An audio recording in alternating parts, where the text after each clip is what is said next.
When Sarah Mitchell opened that small velvet box for the last time, her hands trembling as she stared at the shattered remains of her mother's wedding ring, she never imagined that moment would lead to the most empowering decision of her life.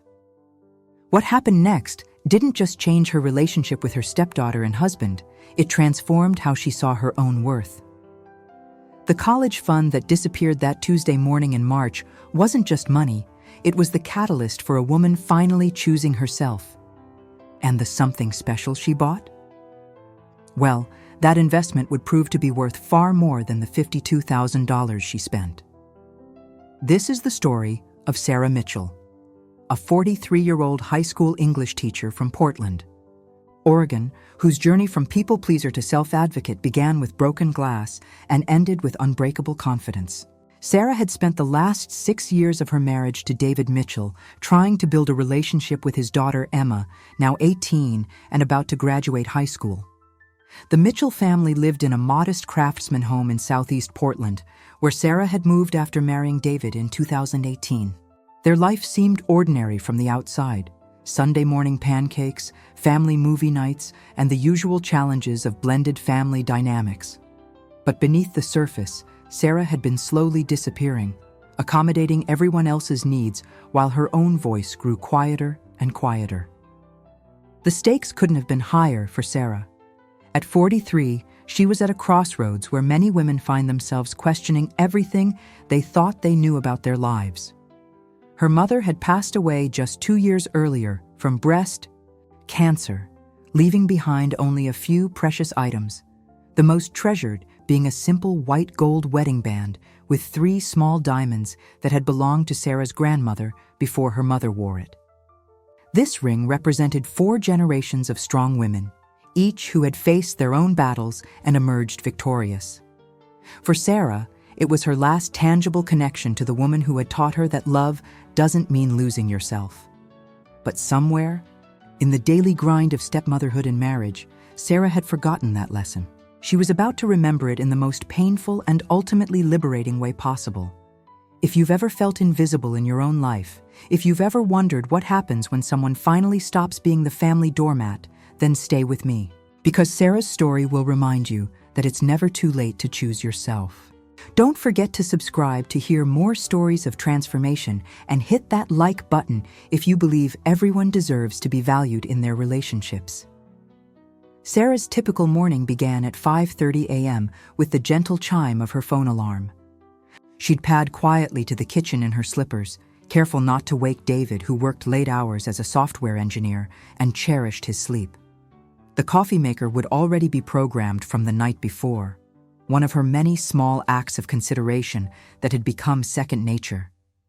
While the coffee brewed, she'd pack David's lunch, check Emma's text messages from the night before to make sure she'd made it home safely from whatever friend's house she'd stayed at, and mentally prepare for another day of teaching 30 teenagers about the deeper meanings in literature while managing the complex dynamics of her blended family. The morning routine was sacred to Sarah. It was the only time the house felt truly hers, when she could move through the rooms without navigating anyone else's mood or needs. She'd inherited the house from her mother, a 1920s craftsman with original. Hardwood floors that creaked in familiar places, and windows that caught the morning light just right. David had moved in after their wedding, bringing Emma for their shared custody weeks. The transition hadn't been seamless. Emma was 15 then, and made it clear she considered Sarah an intruder in her father's life. "She's not my mom," Emma would say pointedly when Sarah tried to establish basic household rules or offer help with homework. David's response was always the same measured diplomatic tone that Sarah had initially found attractive, but now sometimes frustrated her. "Give her time, Sarah. She's still adjusting to the divorce." But 3 years had passed since the divorce, and Emma seemed more entrenched in her resentment than ever. Now 18, Emma had perfected the art of selective respect, polite enough in front of her father but dismissive when they were alone. She'd leave dishes in the sink for Sarah to clean, monopolize the television in the evenings, and treat their shared spaces like her personal domain. When Sarah gently suggested Emma might want to clean up after herself or be more considerate of shared spaces, Emma's response was predictable. "I'll ask my dad about it," Emma would say, making it clear she didn't recognize Sarah's authority in what was technically Sarah's own home.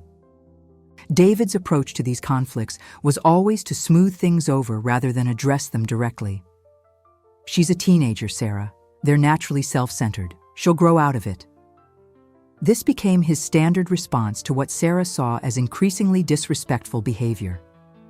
Sarah found herself walking on eggshells, trying to maintain peace while slowly feeling like a guest in her own life. The pattern had solidified over the years. Sarah would wake early, prepare breakfast for everyone, drive to Franklin High School, where she taught junior English, spend her day analyzing symbolism in The Great Gatsby with students who often reminded her of Emma, come home to find evidence of Emma's day, but rarely Emma herself, prepare dinner, grade papers while David worked late in his home office, and fall into bed exhausted. Weekends brought a different routine, but the same underlying dynamics.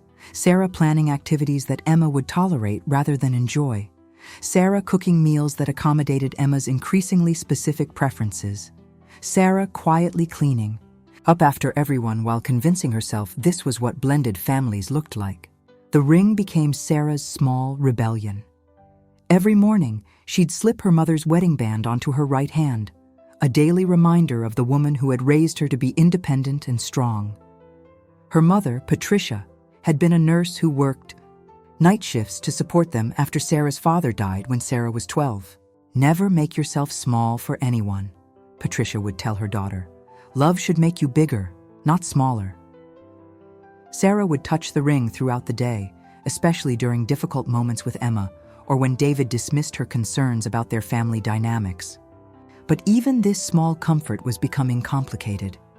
Emma had begun making comments about the ring, asking why Sarah wore it every day, suggesting it was weird to wear her mother's wedding ring, pointing out that it didn't match Sarah's actual wedding set. David had begun to agree, gently suggesting that maybe it was time to put the ring away, to focus on their present rather than the past. The pressure was subtle but persistent, and Sarah felt herself beginning to cave, beginning to consider whether her daily ritual was somehow inappropriate or excessive. The breaking point came on an ordinary Tuesday morning in March. Sarah had been running late, having stayed up until nearly midnight, grading essays about personal transformation, the irony of which wouldn't strike her until later. She'd rushed through her morning routine, grabbed her coffee and lunch, and headed for the door when she realized she'd forgotten to put on her mother's ring. She backtracked to her jewelry box in the master bedroom, a small wooden box that had also belonged to her mother, and reached for the velvet slot where she kept the ring each night. The slot was empty. Sarah's first thought was that she'd forgotten to take it off the night before, but a quick glance at her hands confirmed she hadn't been wearing it. She checked the bathroom counter, the kitchen sink, even the washing machine, thinking perhaps it had slipped off while she was doing evening chores. Nothing. A cold panic began to settle in her stomach as she called out to David, who was already in his home office on an early conference call. "Have you seen my mother's ring?" she called through his closed door. "What ring?" came his distracted reply. "My mother's wedding ring, the one I wear every day. It's not in my jewelry box." There was a pause before David's voice came back, slightly annoyed at the interruption. "I'm sure it's around somewhere. Can we look for it later? I'm in the middle of something important." Sarah felt the familiar sting of being dismissed, her concerns always secondary to whatever David was handling. But this was different. This was her mother's ring. This was the one thing in their house that was unquestionably, completely hers. She called in a substitute teacher for the day, something she'd never done for personal reasons, and began systematically searching every inch of their home. The search consumed Sarah's entire day. She moved furniture, checked inside couch cushions, went through every drawer and cabinet in their home twice. She even checked the garbage, wondering if somehow it had been accidentally thrown away. As the hours passed without any sign of the ring, a different kind of fear began to settle in. This wasn't just a lost piece of jewelry. This was the last tangible connection to her mother, to the generations of women who had worn it before her. When Emma returned from school that afternoon, Sarah was sitting at the kitchen table with every piece of jewelry she owned spread out in front of her, hoping against hope that she'd somehow mixed up where she'd put the ring. "What's all this?" Emma asked, dropping her backpack with characteristic disregard for where it might obstruct traffic. "I can't find my mother's wedding ring," Sarah said, looking up with red-rimmed eyes. "The one I wear every day. You haven't seen it, have you?" Emma's expression flickered with something Sarah couldn't quite identify before settling into her usual mask of indifference. "No, why would I have seen it? Maybe you lost it at school or something." But Sarah knew she hadn't lost it at school. She had a very specific routine with the ring, taking it off each night and placing it carefully in its designated spot in her jewelry box. She'd been following this same routine for 2 years since her mother had passed. She knew with certainty that the ring had been in her jewelry box the night before. "Emma, this is really important to me," Sarah said, trying to keep her voice level. "Are you sure you haven't seen it? Maybe you borrowed it or moved it while you were looking for something else?" "I said I haven't seen it," Emma snapped, her tone sharper than the situation warranted. "God, why would I touch your old ring anyway? It's not like it's even that nice."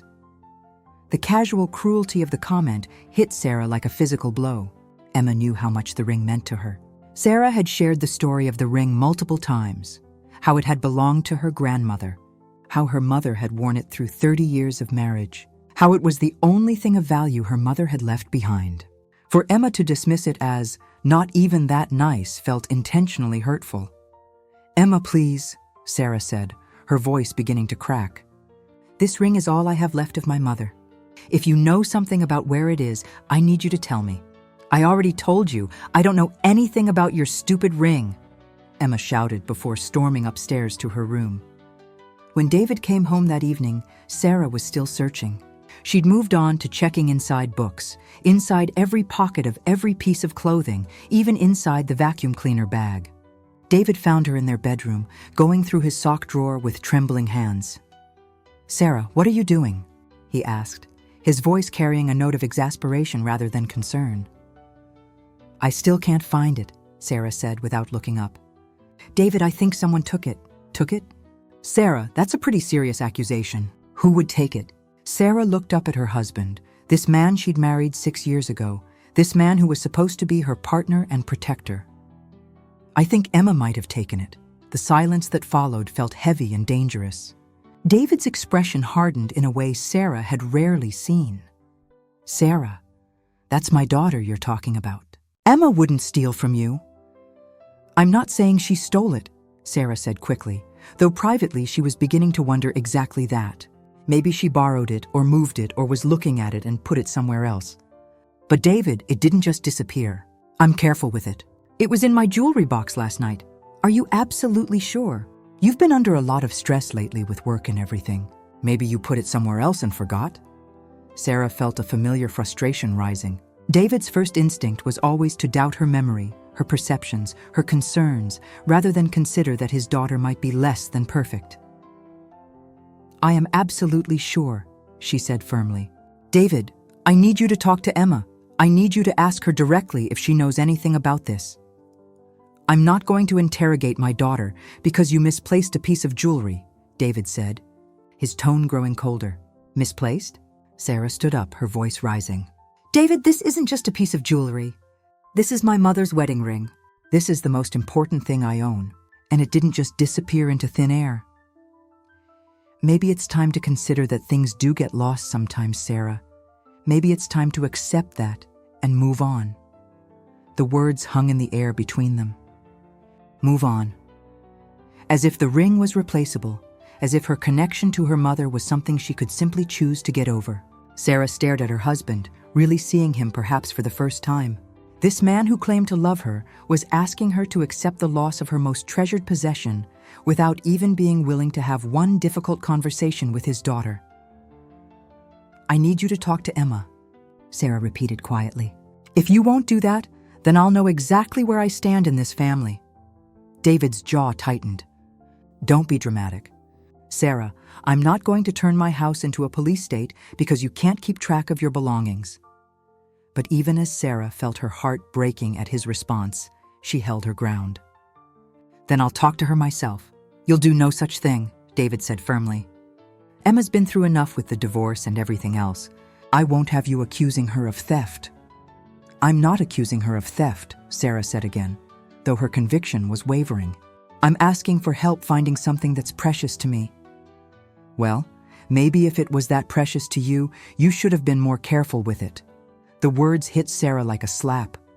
In that moment, she saw her marriage with startling clarity. This was David's pattern. Whenever there was conflict between Sarah and Emma, whenever Sarah needed support or protection, David chose his daughter. Not because Emma was right, but because choosing Emma was easier than dealing with the real problems in their family dynamic. That night, Sarah lay awake, staring at the ceiling while David slept peacefully beside her. She thought about her mother, about the conversations they'd had in those final months about Sarah's marriage. Patricia had been polite about David, but had privately expressed concerns about the family dynamics she observed. "You're disappearing, sweetheart," her mother had said during one of her last visits. "I raised you to take up space in the world, not to shrink yourself to fit into someone else's idea of who you should be." At the time, Sarah had dismissed her mother's concerns as the worried observations of someone who didn't fully understand the complexities of blended families. But lying there in the dark, she began to wonder if her mother had seen something she'd been too deep in the situation to recognize. The next morning brought no relief. The ring was still gone. Emma maintained her story of complete ignorance, and David had moved into full protective mode regarding his daughter. But something had shifted in Sarah overnight. The fog of accommodation and people-pleasing that had characterized her approach to family conflicts was beginning to clear, replaced by a steely determination she hadn't felt since her mother's illness.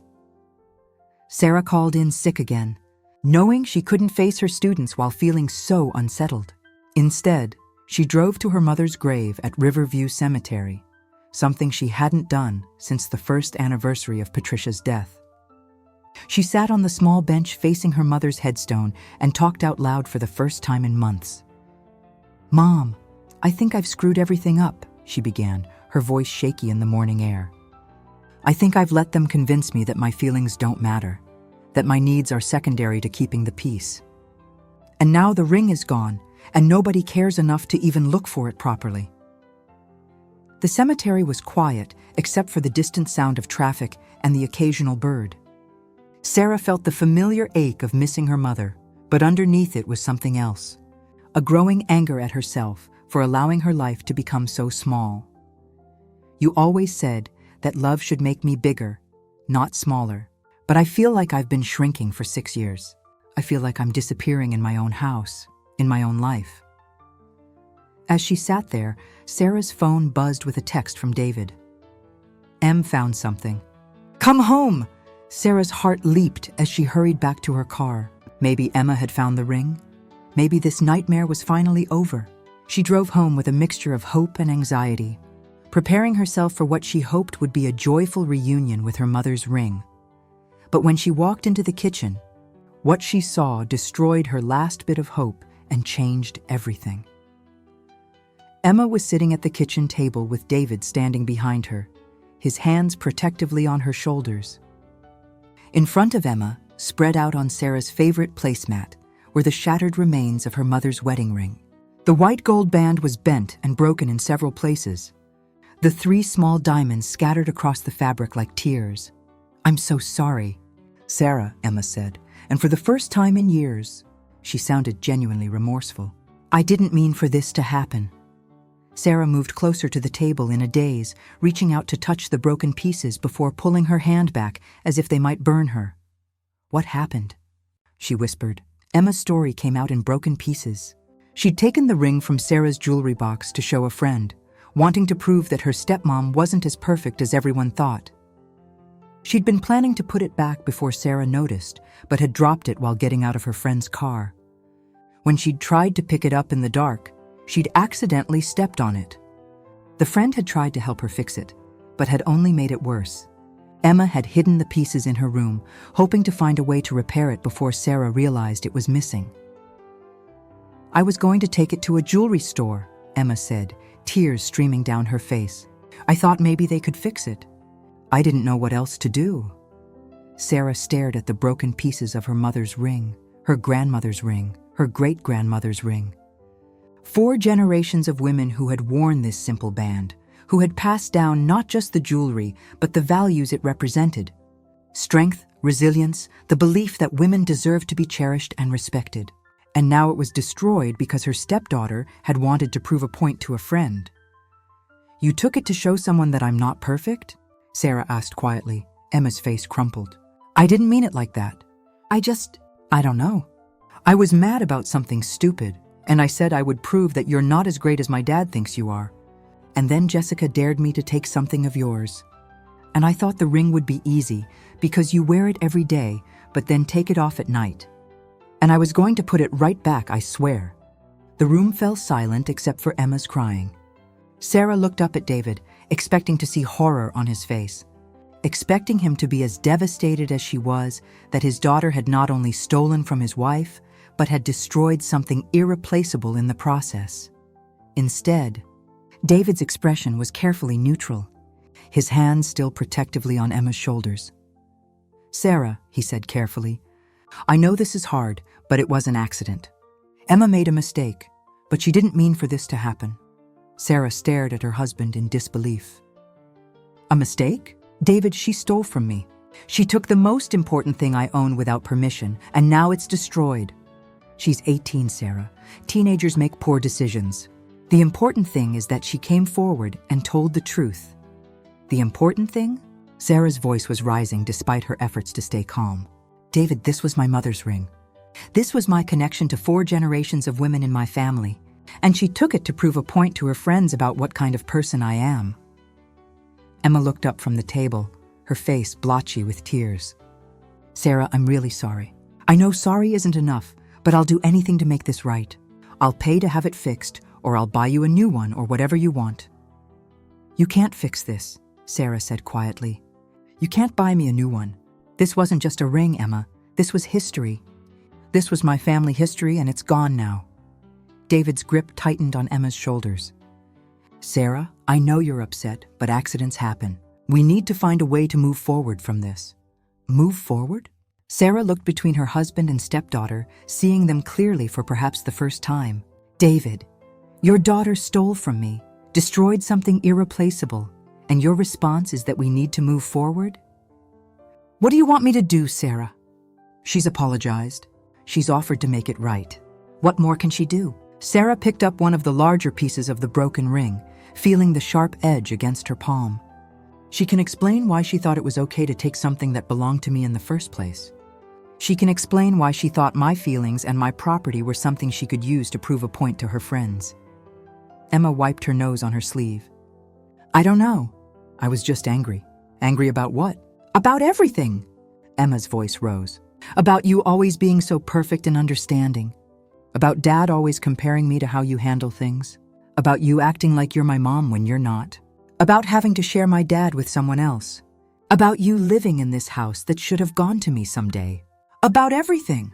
The honesty was brutal, but also clarifying. This wasn't about a moment of teenage poor judgment.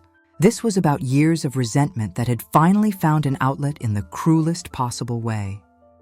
Sarah looked at David, waiting for him to address his daughter's attitude, to acknowledge the hurt she'd just expressed, to somehow mediate between his wife and daughter. Instead, David's focus remained on damage control. "Emma's been through a lot with the divorce and adjusting to our family," he said to Sarah. "I think we need to focus on healing and moving forward, not on blame and punishment." "Get over it," Sarah said quietly. "What?" "That's what you're telling me to do. Get over it. My mother's ring is destroyed. Your daughter stole from me and admitted she did it to hurt me. And you're telling me to get over it and move forward. I'm telling you that holding on to anger isn't going to bring the ring back." Sarah stood up from the table, the broken pieces of her mother's ring scattered before her like the remains of everything she'd believed about her marriage and family. "You're right," she said quietly. "Holding on to anger isn't going to bring it back. Nothing is going to bring it back." She looked at Emma, who was still crying, and then at David, who was still standing protectively behind his daughter. "But I'm not going to get over it," Sarah continued, her voice growing stronger. I'm not going to pretend this doesn't matter. I'm not going to accept that my feelings are less important than keeping the peace in this family. She walked out of the kitchen and up to her bedroom, closing the door behind her. For the first time in 6 years of marriage, Sarah locked the bedroom door. She sat on the edge of the bed she shared with David and called her sister Jennifer in California. "Jen, I need to tell you something, and I need you to listen without trying to fix it." As Sarah told her sister about the ring, about Emma's confession, about David's response, she heard herself clearly for the first time in years. She heard the story of a woman who had been so focused on being the perfect stepmother and wife that she'd forgotten to be herself. "Sarah," Jennifer said when she'd finished, "what are you going to do?" Sarah looked around the bedroom that had once been her sanctuary, now feeling like a prison of her own making. "I honestly don't know, but I know I can't keep living like this. I can't keep pretending that this is what love looks like." That night, when David tried to come to bed, he found the door locked. When he knocked and asked her to let him in, Sarah's response was clear. "I need some time to think." "Sarah, don't be dramatic.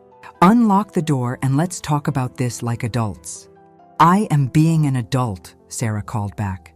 "For the first time in a long time, I'm acting like an adult who deserves to be treated with respect in her own home." She heard David's footsteps retreat down the hallway, and she knew that the marriage she'd thought she was building for 6 years was over. What she didn't know yet was that this ending was actually the beginning of the most authentic life she'd ever lived. Sarah didn't sleep that night. She sat by her bedroom window looking out at the garden her mother had helped her plant years ago, before David and Emma had become part of her life. The roses her mother had chosen were blooming, despite being largely neglected over the past few years. "Roses are stronger than they look," Patricia had said while teaching Sarah to prune them. "Sometimes they need to be cut back severely to bloom their best." As dawn broke over Portland, Sarah made a decision that would have seemed impossible just 48 hours earlier. She was going to choose herself. The first step was practical. Sarah had been contributing to Emma's college fund since she'd married David, adding $200 every month from her teacher's salary. Over 6 years, she'd contributed nearly $15,000 to Emma's education. Money she'd saved by bringing lunch to school instead of buying it, by shopping at thrift stores instead of department stores, by choosing generic brands and skipping small luxuries. It was money she'd contributed willingly, believing she was investing in their family's future. But Emma wasn't her family. Emma had made that crystal clear. Emma was David's family, and David had made it clear that when forced to choose, he would always choose Emma's comfort over Sarah's basic right to respect and security. Sarah unlocked her bedroom door and went downstairs to find David making coffee. The same morning routine they'd shared for 6 years. Emma was nowhere to be seen. "Sarah, we need to talk about last night," David began. "Yes, we do," Sarah agreed. "But first I need to ask you something. Do you think what Emma did was wrong?" David paused in his coffee preparation. "I think Emma made a mistake that she regrets." "That's not what I asked. Do you think it was wrong for her to take my mother's ring without permission?" "Sarah, she's a teenager. Teenagers don't always think things through. David, please answer my question. Was it wrong?" He sighed, clearly frustrated with what he saw as her inability to let this go. "Yes, technically it was wrong to take something that didn't belong to her." "And do you think it was wrong for her to use my property to prove a negative point about me to her friends?" She was acting out of emotion, Sarah.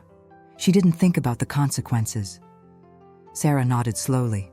"And what do you think would be an appropriate consequence for stealing something precious from your stepmother and destroying it?" "I think her feeling bad about it is consequence enough. Sarah, she's graduating in 2 months. She's about to start college. Do you really want to create a family crisis over this?" "David, I want to create accountability. There's a difference." But she could see in his face that he didn't understand the difference and probably never would. To David, accountability for Emma would always feel like unnecessary harshness. Emma's emotional well-being would always take precedence over Sarah's legitimate needs for respect and security in her own home. "I've made a decision," Sarah said quietly. "I'm withdrawing my contributions to Emma's college fund." David's coffee mug stopped halfway to his mouth. "What?" "Over the past 6 years, I've contributed nearly $15,000 to Emma's college fund." I'm withdrawing that money. Sarah, you can't be serious. That money is for Emma's education. That money was my investment in a family member who valued and respected me. Emma has made it clear that she doesn't consider me family. And you've made it clear that my feelings and my property don't matter when they conflict with Emma's wants. This is ridiculous. Sarah, you're punishing a teenage girl for making one mistake. I'm not punishing anyone. I'm redirecting my resources toward people who value me and treat me with respect. Since Emma doesn't consider me family, she shouldn't expect family contributions to her future. David set down his coffee mug hard enough to slosh liquid onto the counter. Sarah, Emma is going to college in the fall. She's counting on that money. Emma never thanked me for a single contribution. Emma never acknowledged my sacrifice. Emma used my most precious possession to prove to her friends that I'm not worth respecting. Why exactly should I continue funding her education? Because that's what families do for each other. Exactly, Sarah said quietly. That's what families do for each other. But Emma and I aren't family according to her, and you and I apparently aren't partners according to you. The silence that followed was deafening. Sarah could see David processing what she was really saying, that this wasn't just about the college fund, this was about the fundamental structure of their relationship. What do you want from me, Sarah? He asked finally. I want you to acknowledge that what Emma did was serious and hurtful. I want you to acknowledge that I deserve to feel safe and respected in my own home. I want you to stop acting like my feelings are less important than Emma's comfort. And if I can't do that? Sarah met his eyes steadily. Then I guess we'll find out what that means for our marriage. Later that morning, while David was at work and Emma was at school, Sarah drove to the bank. She withdrew her contributions to Emma's college fund, nearly $15,000 that represented years of small sacrifices. Then she drove to another bank and opened an account in her name only, something she hadn't had since before her marriage. But she didn't stop there. She drove to the financial advisor her mother had used, a woman named Margaret Chen who had helped Patricia plan for her retirement and later for her end-of-life expenses. Sarah, it's good to see you, Margaret said warmly. How can I help you today? Sarah explained the situation carefully, focusing on the facts rather than the emotions. She wanted to understand her options for financial independence, for creating a life that didn't depend on David's income or goodwill. I'm proud of you for thinking about this proactively, Margaret said when Sarah finished. Too many women wait until they're in crisis to consider their financial independence. Let's look at what you have and what you need. The numbers were both sobering and empowering. As a teacher with 15 years of experience, Sarah made a decent living, enough to support herself if she was careful. She owned her house outright, inherited from her mother, which gave her significant security. Her retirement savings were modest but growing. She had options, real options, for a life lived entirely on her own terms. The most important thing, Margaret explained, is to understand that financial independence isn't just about money. It's about having choices. Right now, you're choosing to stay in your marriage, but you're choosing it because you want to, not because you have to. That changes everything. Sarah left Margaret's office feeling something she hadn't experienced in years. Powerful. Not powerful over someone else, but powerful over her own life, her own choices, her own future. That evening, she made another choice that 6 months earlier would have been unthinkable. She called a contractor about renovating the basement into a separate living space, not because she was definitely leaving her marriage, but because she wanted the option, because she deserved to have options. When David came home that night, he found Sarah in the kitchen making dinner for one. "Where's my dinner?" he asked, clearly confused. "I assumed you and Emma would handle your own dinner," Sarah replied calmly. "Sarah, this is getting out of hand. You can't just stop participating in our family because you're angry about the ring." Sarah turned to face her husband fully. "David, I'm not angry about the ring anymore. I'm sad about the ring. I'm grieving the ring. But I'm not angry about it. Then what's this about? This is about the fact that you told me to get over the destruction of my most precious possession. This is about the fact that your daughter admitted she stole from me to hurt me, and you want me to just move on. This is about the fact that in 6 years of marriage, you've never once chosen my well-being over Emma's comfort." David sat down heavily at the kitchen table. "Sarah, I love you. But Emma is my daughter. I can't just stop putting her first. I'm not asking you to stop putting her first, Sarah said quietly. I'm asking you to occasionally put me somewhere other than last. That night, Sarah made another decision. She ordered something online that would arrive in 2 days. Something she'd been thinking about since her conversation with Margaret Chen. Something that would represent the new life she was building for herself. But even as she made plans and calculated budgets and researched contractors, Sarah wasn't entirely sure she was ready to leave her marriage. What she was sure of was that she was ready to stop disappearing in it. The package arrived on a Thursday afternoon while David was at work and Emma was at school. Sarah signed for it herself, a large white box that felt surprisingly light for its size.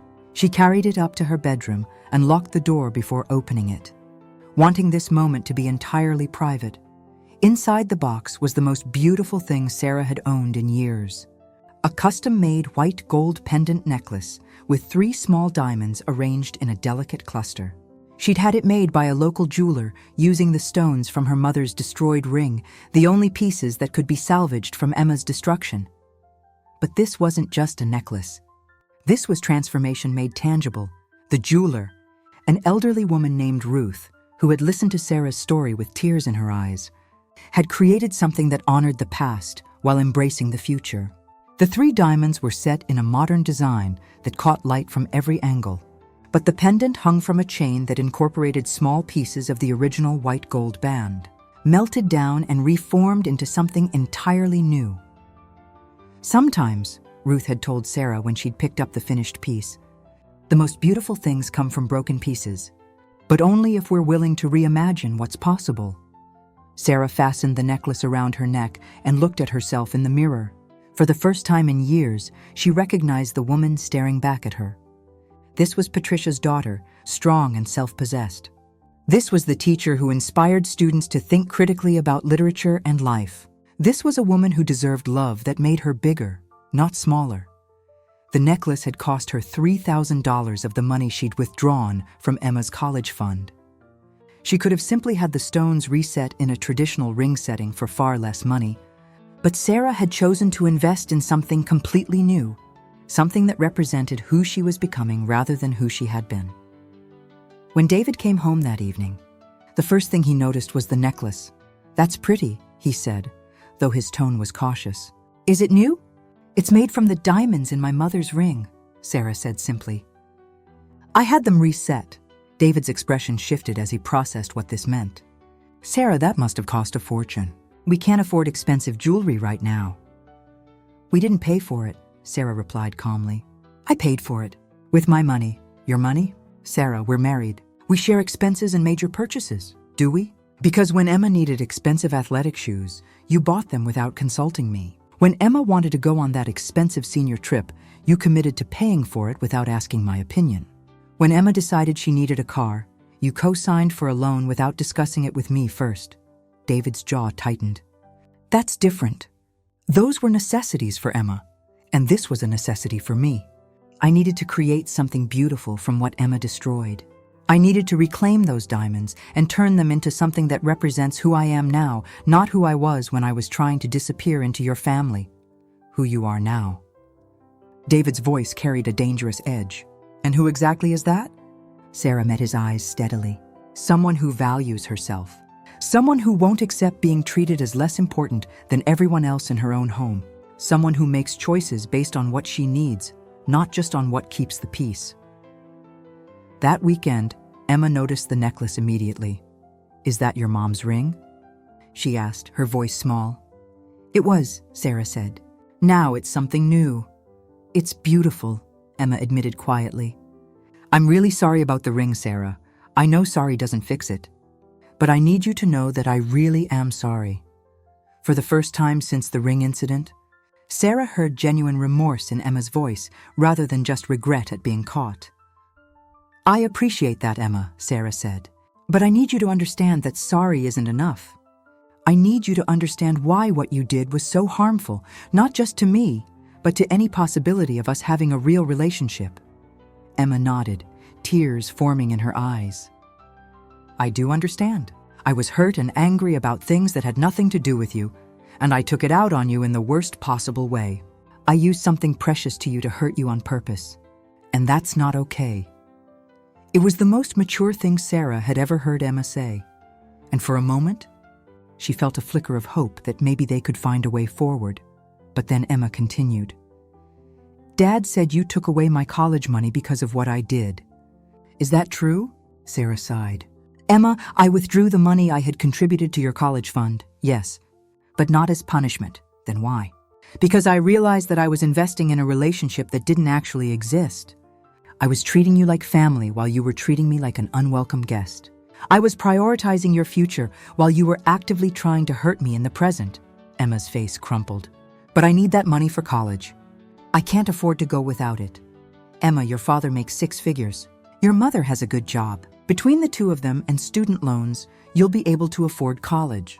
You might have to make different choices, but you'll have options. But you promised you'd help pay for my college." And there it was. The same entitlement that had led Emma to think she could take Sarah's ring without consequences. The same assumption that Sarah's resources and emotions existed for Emma's benefit without Emma having to give anything in return. "I promised to help pay for college when I thought we were building a family together," Sarah said quietly. "But families protect each other, Emma. Families don't deliberately hurt each other to prove points to friends. Families don't steal from each other. So you're punishing me for one mistake for the rest of my life. I'm not punishing you at all. I'm choosing to invest my emotional energy and financial resources in relationships that are reciprocal. If you want to build a real relationship with me, one based on mutual respect and care, then we can talk about what that might look like. But I'm not going to continue funding your future while you actively work to hurt me in the present." Emma ran upstairs crying, and within minutes David was in the kitchen with Sarah, his face dark with anger.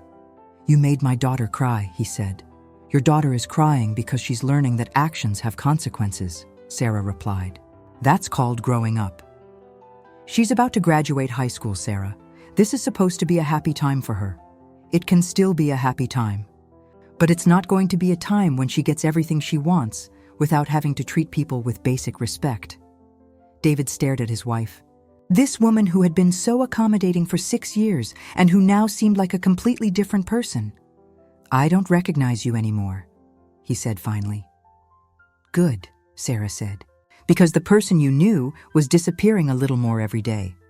The person I am now is someone who knows her own worth and insists that others recognize it too." Over the following weeks, the dynamics in the Mitchell house shifted dramatically. Sarah stopped cooking for David and Emma, preparing only her own meals. She stopped doing Emma's laundry or cleaning up after her. She stopped organizing family activities or trying to create bonding experiences. Instead, she focused on her own needs, her own interests, her own happiness. She enrolled in a painting class she'd been wanting to take for years. She started having dinner with colleagues from school, relationships she'd neglected, while focusing all her energy on her family. She began reading again, not just the books she assigned to her students, but novels she chose for pure pleasure. Most importantly, she started making plans. The contractor she'd called had given her an estimate for converting the basement into a fully independent living space. It would cost $37,000, money she could access by taking a loan against her house. The space would have its own entrance, its own kitchen, its own bathroom. It would be completely self-contained, allowing her to live independently while deciding whether she wanted to continue her marriage. When she told David about the renovation plans, his reaction was explosive. "You're planning to move out of our bedroom? You're going to live in the basement like we're getting divorced?" "I'm creating options," Sarah said calmly. "I'm making sure that if I choose to stay in this marriage, it's because I want to be here, not because I have nowhere else to go." "This is insane, Sarah. We're married. Married couples don't live in separate parts of the house. Married couples also don't tell each other to get over the destruction of their most precious possessions. Married couples don't dismiss each other's feelings when their children behave badly. Married couples don't make unilateral decisions about major purchases and then criticize their spouse for doing the same thing." David was quiet for a long moment. Then, "What do you want from me, Sarah? What do I have to do to fix this?" It was the first time he'd asked what she wanted, rather than telling her what she should accept. Sarah looked at her husband, this man she'd loved enough to marry, this man who had somehow forgotten how to see her as a person deserving of consideration and respect. "I want you to understand that what Emma did was serious," she said. "I want you to acknowledge that your first instinct should be to protect me, not to protect her from consequences. I want you to recognize that I've been accommodating and flexible for 6 years, and that Emma has been increasingly disrespectful for 6 years, and that those two things are connected." And then what? "If I acknowledge all of that, then what?" Sarah touched her necklace, feeling the smooth diamonds against her throat. "Then we see if we can build something new from the pieces we have left." 6 months later, Sarah was living in her beautifully renovated basement apartment, complete with French doors that opened onto the garden her mother had helped her plant. The space was entirely hers, decorated with art she loved, filled with books she wanted to read, arranged exactly as she preferred it. David still lived upstairs, and Emma had moved out for college.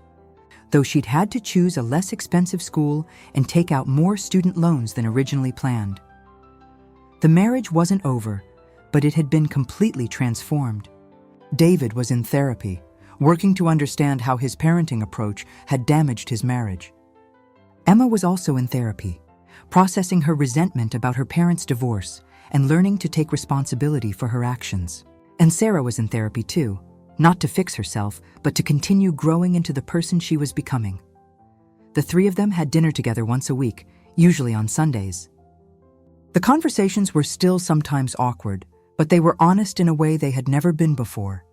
Emma had apologized again, more deeply and with better understanding of why her actions had been so hurtful. David had acknowledged that his approach to family conflicts had been unfair to Sarah and damaging to their marriage. And Sarah had learned to express her needs clearly and directly rather than hoping others would intuit them. The college fund money had been invested in Sarah's future instead of Emma's. Some had gone to the basement renovation, some to a new car that Sarah had chosen entirely based on what she wanted rather than what was practical for the family. And some had been invested in a business idea Sarah had been nurturing for years. A summer writing workshop for teenagers, something that combined her love of teaching with her passion for literature. The workshop was small the first year, just 12 students meeting in Sarah's renovated basement for 4 hours every day in July. But the students thrived, and Sarah discovered that she had a gift for helping young people find their own voices on the page. By the second year, she had a waiting list. "I should have done this years ago," she told her sister Jennifer during one of their weekly phone calls. "I should have invested in myself instead of waiting for other people to invest in me." "You did it when you were ready," Jennifer replied. "And look at what you've built." Sarah looked around her apartment, her workshop space, her life that she had designed entirely according to her own values and preferences. The necklace rested against her throat, the diamonds catching the afternoon light streaming through her French doors. Every day, she wore the symbol of her transformation, the beauty that had emerged from destruction. The most surprising development had been Emma's response to Sarah's new boundaries. Initially angry and resentful, Emma had gradually begun to respect Sarah in a way she never had before. When Sarah stopped trying so hard to win Emma's approval, when Sarah started modeling self-respect instead of people-pleasing, Emma began to see her stepmother as a person worthy of consideration.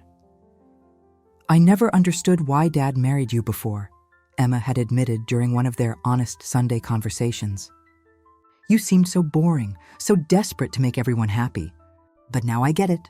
You're actually really cool when you're being yourself instead of trying to be what you think everyone wants." It wasn't the relationship Sarah had originally envisioned with her stepdaughter, but it was real in a way their previous dynamic had never been, built on mutual respect rather than Sarah's constant accommodation.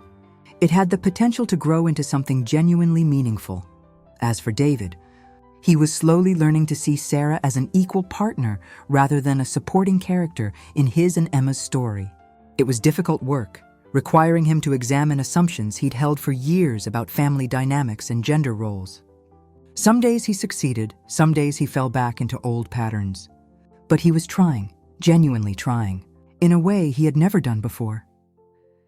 "I didn't realize how much I had dismissed your feelings," he told Sarah one evening, as they walked through the neighborhood they both loved. "I thought I was being a good father by protecting Emma, but I wasn't being a good husband by protecting you." "The thing is," Sarah replied, "I didn't need you to protect me from Emma. I needed you to expect Emma to treat me with basic respect. There's a difference. I see that now. I'm sorry it took me so long to understand." Sarah accepted his apology, but she also knew that understanding and consistent behavior were two different things. That's why she kept her own apartment, her own space, her own financial independence, not because she was planning to leave, but because she was committed to staying only as long as the relationship served her growth, rather than requiring her diminishment. The most important lesson Sarah had learned wasn't about marriage or step-parenting or family dynamics. It was about the difference between being loving and being self-sacrificing. For years, she had confused the two, believing that love required her to make herself smaller so others could be more comfortable. But real love, she'd discovered, required her to be authentically herself and to expect others to meet her at that level of authenticity.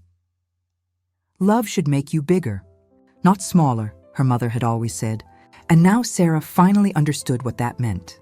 It meant refusing to disappear into other people's needs and expectations. It meant insisting on being seen and valued for who she actually was, not who others wanted her to be. It meant choosing relationships that celebrated her growth rather than requiring her stagnation. 3 lessons emerged from Sarah's transformation that she shared with anyone who asked for advice. First, that boundaries aren't walls meant to keep people out. They're foundations meant to keep you stable while you build something real with others. Sarah's new boundaries hadn't destroyed her family relationships. They had made those relationships more honest and ultimately more sustainable. Second, that financial independence isn't just about money, it's about having choices. When Sarah withdrew her contributions from Emma's college fund and invested that money in herself, she wasn't being selfish, she was being strategic. She was ensuring that she could make decisions based on what was right rather than what was financially necessary. Third, that sometimes the most loving thing you can do is to stop enabling other people's bad behavior.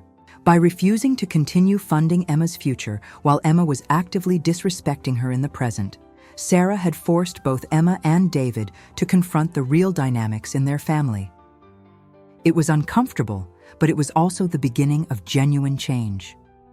The story of Sarah's transformation spread through her community of friends and colleagues, inspiring other women to examine their own relationships and choices.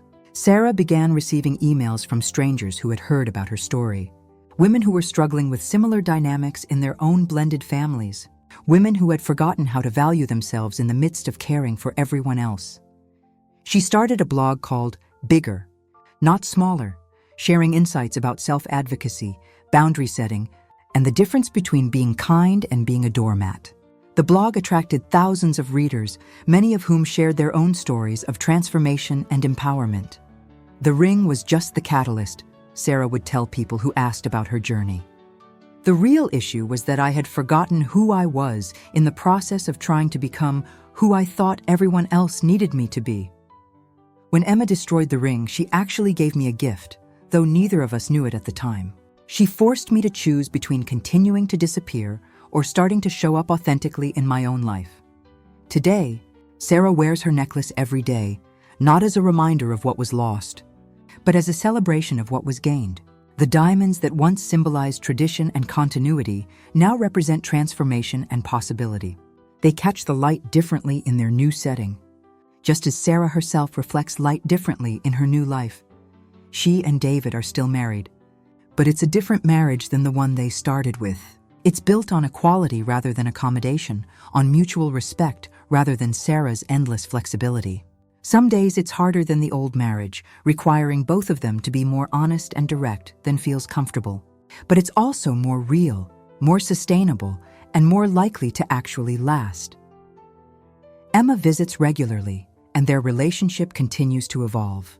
Emma has learned to contribute to household tasks when she's visiting, to ask before borrowing things, to consider Sarah's feelings in her decisions. In return, Sarah has learned to appreciate Emma's strengths and to enjoy her company in ways she never could when she was trying so hard to win Emma's approval. The writing workshop has expanded into a year-round program, and Sarah is considering leaving traditional teaching to run it full-time. She's writing a book about her experience, hoping to help other women recognize the difference between loving support and self-erasure. But perhaps the most important change is the most subtle one. Sarah no longer wakes up each morning wondering how to keep everyone else happy.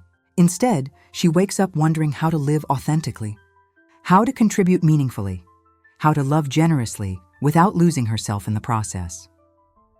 The woman who once apologized for taking up space now designs workshops that help teenagers find their voices. The woman who once disappeared into other people's needs now helps other women remember their own worth. The woman who once got over being disrespected now teaches the importance of boundaries and self-advocacy. Sarah's story reminds us that it's never too late to choose yourself, never too late to insist on being treated with respect, never too late to transform brokenness into beauty. Sometimes the most powerful thing we can do is refuse to accept less than we deserve, even when that refusal makes others uncomfortable. If you're struggling with similar dynamics in your own relationships, remember that love should make you bigger, not smaller. Remember that you deserve to be valued not just for what you do for others, but for who you are as a person. And remember that the most loving thing you can sometimes do is to stop enabling others to treat you poorly. Your worth isn't determined by how much you're willing to sacrifice or how small you're willing to make yourself. Your worth is inherent, and anyone who truly loves you will want to see you flourish rather than disappear. What boundaries do you need to set in your own life? What investments do you need to make in your own growth and happiness? How might your relationships change if you started showing up authentically instead of trying to be what you think others want you to be? Share your thoughts in the comments below. And remember to subscribe if you enjoyed this story of transformation and empowerment. Your journey toward a bigger, more authentic life starts with the decision to value yourself as much as you value others.